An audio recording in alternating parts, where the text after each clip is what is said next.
Hey, good Tuesday evening, everybody. Welcome back. Got an update for you on the tropics here with ongoing and strengthening tropical storm Ernesto, as well as kind of the longer range outlook here in the tropics. And it looks like towards the end of August, things are really going to start ramping up here. And I'll talk about why that is in today's video. So if you're new here and you haven't already, definitely subscribe, like the video, and comment. Let me know where you're watching from. And also let me know kind of what hurricane preparation you've done so far this season. And some of you have likely already been impacted by a hurricane, whether being in Texas or Florida, or if you're watching from outside of the United States as well, maybe potentially being impacted by some of those other storms. So again, it's been an active kind of season already, and outside of Ernesto, we're probably going to be in a little bit of a lull, at least for the United States. But again, Ernesto is bringing impacts itself, and I think after that, especially towards that last week of August, things again are going to pick up pretty quickly. So with all that said, let's go ahead and jump right into that forecast. Now again, currently here is Ernesto spinning away and strengthening here over sections of the Virgin Islands and getting close to Puerto Rico now. Now the good news with Ernesto is he is moving pretty quickly, so not one of those storms like Debbie that is kind of stalling out and bringing long-lasting impacts. A strengthening storm and definitely a pretty feisty one, but again, kind of working on through pretty quickly. Now, other than that, we do have a wave behind Ernesto, which we'll take a look at here in a second as well.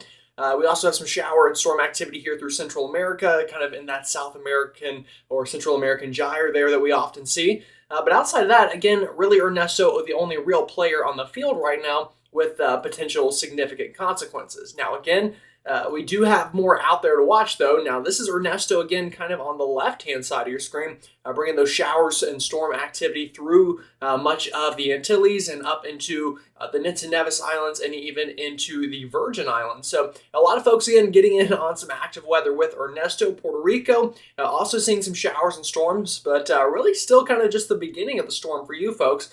Same for you folks in the Dominican Republic who will get some rain out of this.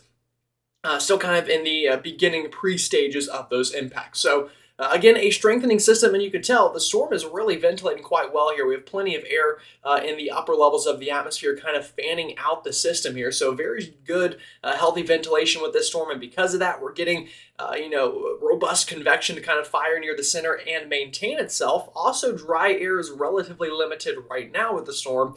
So again, probably not going to have much to inhibit it through the next day or two. But I think as the storm does approach Bermuda, we will maybe increase a little bit of dry air around the system. So that will hopefully maybe bring down that strength just a little bit. But we'll take a look at that again here in just a moment. Then again, behind Ernesto, as I mentioned, another tropical wave. This one not nearly as impressive looking as Ernesto, but still one we'll watch. And again, pretty far south here. And we'll talk about this throughout today's video. But the longitude of these waves are very important in the likelihood on how they strengthen as they come off the coast of Africa. And that's one of the reasons that we're in a little bit of a lull right now, even though we do have favorable environmental conditions. Again, and the storms have to kind of get into those favorable conditions. And we'll touch on that throughout the video. But that's kind of what we're currently looking at here. Now, if we go ahead and zoom back into Ernesto and the latest track from the National Hurricane Center, again, the latest information here is that we do have, let me refresh just to make sure I'm not lying to you, we do have a 60-mile-an-hour tropical system here, or tropical storm with a pressure right around 1,000 millibars and continuing to strengthen on approach here to Puerto Rico and the Virgin Islands. So again, kind of crossing the Virgin Islands right now. Will continue to do so overnight before eventually getting back into the southwest Atlantic north of Puerto Rico and the British Virgin Islands, and likely strengthening into a hurricane into the early morning hours of Wednesday. Now, unfortunately, that will not be all that Ernesto does here in the strengthening trend, likely getting up to a Category 2 storm by overnight Wednesday into Thursday, and then on approach to Bermuda, here we go. Latest forecast calls for a strong Category 2 hurricane, a little bit below major hurricane status here. So we do have a good shot that Ernesto will, crest major status at least for a little bit, but I think strong Category 2 storm to weak Category 3 is probably going to be the max intensity this storm hits near the island of Bermuda. Now, after that, again, will depend kind of what happens here as the storm approaches Canada, or, whether it, directly impacts you folks or not. Again, we'll take a look at that. But for you folks watching in Bermuda, a strong storm, again, still expected to be near your island by the time we get into Saturday afternoon and Saturday evening. And again, it could be anywhere in this cone, which I know is unfortunate and kind of annoying to see, because you're thinking, well, The cone is 10 times larger than the size of the island of Bermuda. But unfortunately, that's just one of the tricky parts with forecasting hurricanes for you folks out there. But again, the center of the cone, or the most likely track here, is offshore the island, but close enough that we would see pretty bad impacts. Or I say bad, but pretty rough impacts in terms of some wind, some surge, and probably a couple other issues like rainfall as well. Now, the latest intensity forecast from our models, again, most of them get this in that category 2 range. So all these lines that you see kind of in between the two lines I just drew, are in that kind of orangish shade on your screen. That is category 2 status, but you will notice some of the models get it above there towards category 3. We cannot rule that out. Again, I think kind of borderline major hurricane will be about how strong the system likely gets before eventually becoming post-tropical or extratropical as it nears Atlantic Canada towards the end of this week and towards the start of next week. So again, a pretty feisty storm nonetheless, and we've already had major hurricane Beryl. This, I think, would be the second major hurricane of the year if it does get there. But we had, again, Beryl became a hurricane, Debbie became a hurricane, and Ernesto likely to become a hurricane. So we're only 5 letters in, and 3 out of the 5 have become hurricanes. So we've got a lot of energy out there for sure this year, and that will be a theme that will probably carry on through the rest of the season.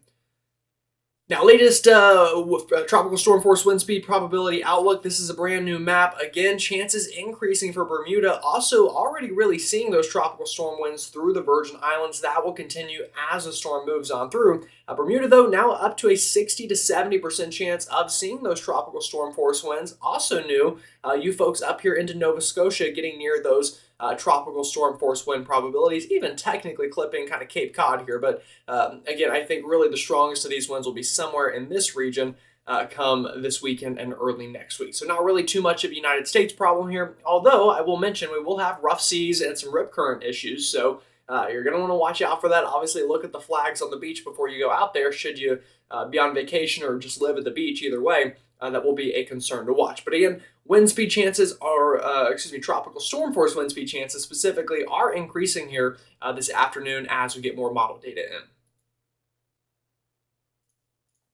All right, some new model guidance here from this afternoon. Latest GFS model, handling the storm pretty well here. Again, it's going to be a stormy night tonight and start to the day tomorrow for you folks in the Virgin Islands and Puerto Rico.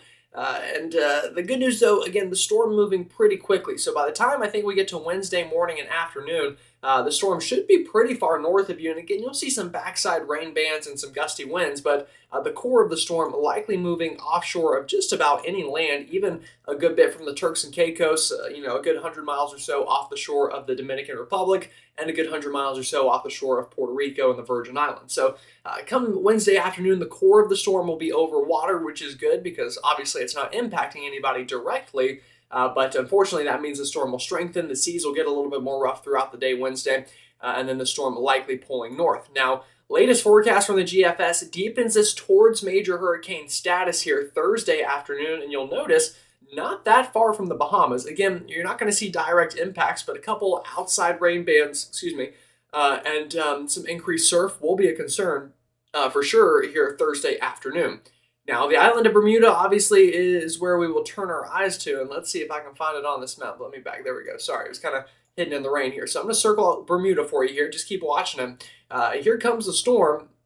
Again, this is Thursday afternoon and Friday afternoon. Now, you'll notice the peak intensity is Thursday afternoon. Then we weaken a little bit into Friday. Now, the main reason for that, and I guess I can pull it up, is there is a little bit of dry air kind of around the storm system during this time frame. You'll notice by the time we get towards here, look at some of these drier colors. Now, not super dry, but we do have some areas of some less moist air that's going to try to funnel into the storm. Also, a little bit of wind shear may try to tap into the storm system, but it's not going to be enough to destroy the storm by any means, but will hopefully be enough to kind of plateau the strengthening at least a little bit here on final approach to or near Bermuda.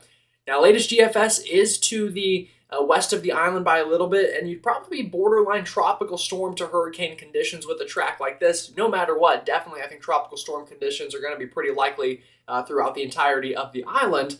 But again, exactly where that core goes will determine if we get hurricane impacts. Again, a track like this, it would be close, but probably closer to upper end tropical storm strength before, again, kind of moving out of your hair.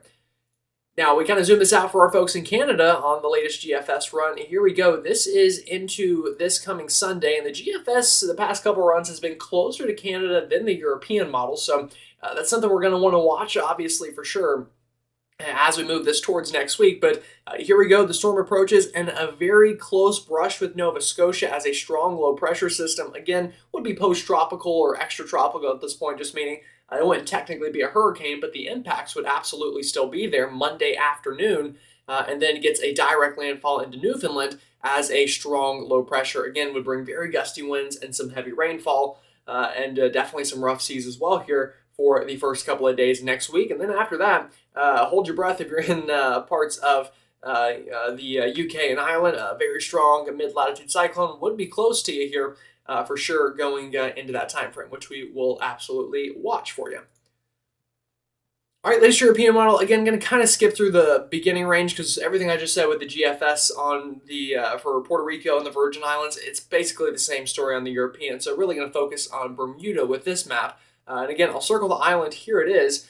Here comes the storm, though. Again, strengthening pretty quickly Wednesday and into Thursday. And then, again, kind of plateauing a little bit. But the European is a little bit further to the east here and is actually on the opposite side of the island. So the GFS on the west of the island, the European on the east of the island.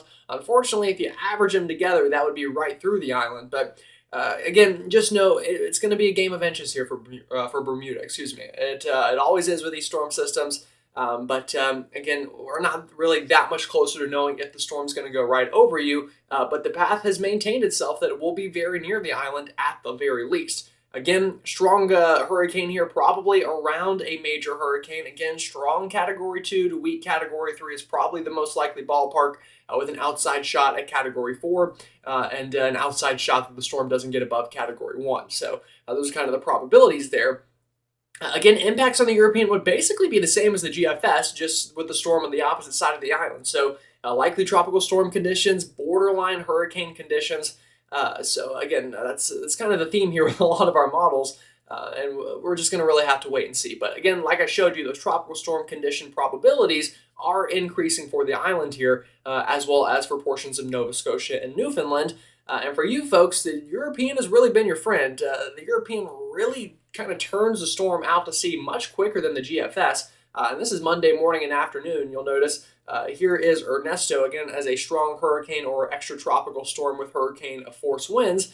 Here's Nova Scotia, New Brunswick, and Newfoundland. Yeah, we got a pretty good gap there between the two. So we'll hope that the European is onto something. We'll hope it's right. But we move this further ahead into time. Again, a close miss. Even for Newfoundland here, it's not a direct hit, but still a close miss. And then the storm actually on this model kind of dies out before ever getting to Europe. But, this whole completely different mid-latitude cyclone moves out that way. So that's something we will absolutely watch here in the long run. But again, impact still on the table for Canada. And I want to show you some of the GFS data because, again, it's a storm that is closer to you folks. And thus would bring higher impacts. Now, these are the GFS ensembles thrown together because, again, the operational run brings it inland, but not all of the ensemble members do. But again, likely going to see at least some rain or influence from it bringing rain, potentially a good 30 to 50 centimeters or millimeters of rain is possible with this storm system through, again, Nova Scotia and Newfoundland, at least the southern part of these islands. New Brunswick, I think you'll be a little bit safer from this one. Again, you're kind of closer towards Maine and also not as close to the storm as a place like Nova Scotia would be or Prince Edward Island. But again, I could see some pretty good rainfall totals. Wind, that's the big story, or the big question, I should say. The GFS, again, which is much closer, brings much stronger winds. You'll notice some of these peak winds for Nova Scotia are getting up to 80, 90 kilometers per hour, which would be more than enough to probably cause some issues. And then especially into Newfoundland, again, we've got some of these wind gusts getting up near 100 kilometers per hour near the coastline. So it's going to be a game of inches here. Now, if we look at the European, I could show you that, but it basically just shows nothing wind gust wise, as again, it's much further offshore. So it's gonna be very important, again, where the center of the storm goes for Bermuda and Atlantic Canada both. And again, the reason we're seeing this track in the first place is this kind of off-ramp I've been telling you about in the models. You'll notice this area of blue kind of attaching Ernesto to itself and pulling it northward here towards Bermuda and towards Atlantic Canada. Now, the question will be, as it's attaching, exactly how does it do it? And how does that affect that curve out to sea past Bermuda? Again, do we get close to Canada or not so much? And in fact, we can take a look at some spaghetti models, which I probably should have pulled up in the first place, but I didn't. But I will go ahead and show you these real quick, pulling them up on the fly, some kind of behind the scenes work here. You'll notice a lot of the spaghetti models get it close, and we're not quite in range for some of them, but the ones that kind of are a little bit quicker, again, not making direct landfall, at least most of them, but close. And then again, look at this big cluster that kind of show that general track towards Newfoundland and Nova Scotia. So I'm gonna want to watch it, and even some of these members are close enough to the United States that we could see some pretty good surfing conditions off the east coast of the United States. And again, rip currents and all would be a problem as well that you would want to watch for. So not all good news obviously there, but something to monitor for sure. All right, so that's Ernesto. What about the long range? I've been getting questions saying, it was promised this big, crazy August. Where's it at? Well, it's kind of gone to plan so far, and it really did to start the month. We talked about the start of the month would probably become a little bit more active. Sure enough, it did. We had Debbie move through, and we said the middle of the month would become more active. Now we have Ernesto. Well, I think we hit that kind of overdrive gear, if you will, probably the end of August into the start of September. And here's why. Now, you can see the entire map here, and you're probably wondering, well, why have we had such a problem with these waves coming off of Africa not really producing much of anything? And I will go ahead and show you this. This is kind of why. If we pull up, well, actually, I'll probably have to use a different model. Again, I didn't plan to do this, so on the fly, going to do this. Let's see, do we have relative humidity? We do. Awesome, we can use this. Okay, so this is the latest GFS model, and it kind of shows general conditions here in the Atlantic. So notice this big area of dry air. This is all Saharan dust, and obviously it's in this area because it's at the same latitude as the Sahara Desert. So what happens is we get these strong winds off of Africa, and as well as the Bermuda High that kind of funnels all of this wind this way, and we get a lot of dry air over this part of the Atlantic Ocean. Now, at the same time, we're dealing with the intertropical convergence zone. This is basically just a fancy line that kind of moves throughout the year up and down the equator, and kind of is what is home or what fosters these hurricanes. And currently, it's a little far north. So what's happening is a lot of these waves that are rolling off of Africa, or this wave train, it's just a little far north, and it's running into this dry air. It's running into a little bit more strong shear from the Bermuda High here. And we're getting, less likelihood of storms to form. Now, overhead, we've got plenty of divergence aloft, and again, that's what this map will show you next, if I can find it again wherever we had it. I think I got rid of it to show you that. Sorry, yeah, let me bring that back up. That would be important for what we were going to talk about. If we take a look at this map, though, which is divergence aloft, the purple areas are favorable for development. You're looking at the Atlantic Basin, you're saying, well, there's purple all around. Where are the storms? Again, just because one puzzle piece is there doesn't mean all of the pieces are. So I do think, though, by the time we get closer towards September, the pieces are going to align a little bit more. You'll notice we still have that purple showing up, indicating storms are going to want to grow here due to kind of that void above them. It's going to create that rising motion. And that should, hang around through, even the middle of September. This is, again, kind of the beginning of September, end of August. This is even into the middle of September. You'll notice much of the main development region, and even the Caribbean here, are becoming open for business. And the experts see that too. I promise I'm not crazy. The Global Tropics Hazard Outlook from the Climate Prediction Center, from August 21st to August 27th, we've got at least a 40% chance of tropical development here out into the main development region near the Cabo Verde Islands, or Cape Verde, however you want to say it. And after that, check this out. This is the end of August to start of September. This is as high as they can put it. This is greater than a 60% chance of tropical formation in the main development region, and even kind of surrounding that area to start off September and to end August. So again, I don't want you to think the season is over. Yes, we're in a little bit of a lull right now outside of Ernesto, which is still important. But for you folks watching in the United States, we got plenty of season left. Again, the peak of hurricane season isn't even till after this map. So, we got a way to go here. And just to give you one more kind of bone to look at here, this is our latest European AI model. Again, kind of a new one that we'll monitor here, but this is for August 28th. So this is that time frame of transitioning from the first map to the map below. And look at what's showing up here. We've got multiple waves that try to develop as they roll off of Africa here in the long run, even a wave here in the Caribbean. So it's, again, we've got a ways to go. And I know plenty of people in the United States are probably, happy, as they should be, that we're in this lull right now. Just don't get too excited yet, because I've said it 3,000 times, but a long way to go before the season is over. And we even know that we can get hurricanes in October, strong hurricanes. Ask anyone along the Gulf Coast, which, by the way, the Gulf has plenty of hot water it's waiting for someone to use up. So, it's just kind of a waiting game. And unfortunately, the longer we wait, kind of the, bigger the powder keg gets here in those regions that have yet to have a big storm, as those ocean heat content really kind of stay high here. So, again, that's the latest for you. I hope you enjoyed it. If you did, please let me know in the comments by letting me know. Also, like the video and subscribe if you haven't already, and hit the bell for the latest notifications. All right, y'all, have a great rest of your evening, and I'll see you all bright and early tomorrow morning.